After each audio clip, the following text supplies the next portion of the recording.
Hello, Ms. Kippa. This is my project, Chasing Space. As you can see, I'm currently blasting off as an astronaut, like Leyland Levin, and how he was blasting off as an astronaut.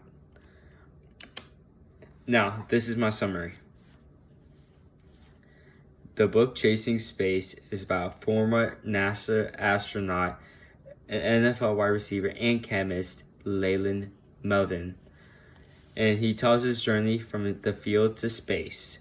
He is the only person in human history to catch a pass from the NFL and in space. And his path to space was riddled with setbacks and injuries, but he persevered through it all. He worked hard and he got partially recovered his eyesight.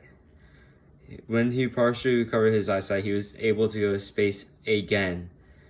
And he served as mission specialist on a space mission at Atlantis, and that is on the International Space Station, and that is my summary.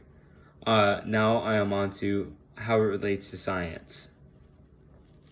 I believe this book, Chasing Space, relates to science by talking about space biology.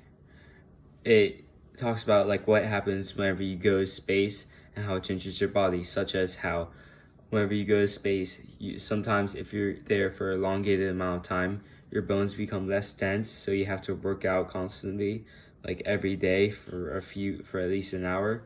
And also you get taller whenever you go to space. Here's my book critique.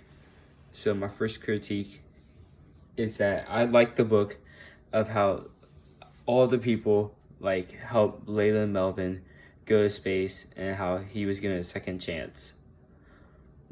My second one is I thought the book was hard to read because it jumped around from one point in time to another point in time without context. My third critique is that I believe that it does have enough science to support itself. It talks about space biology and some chemistry that Leyland has done. And now onto my final critique. I would have changed how the book jumped from point to point without context. Thank you, and this has been my presentation.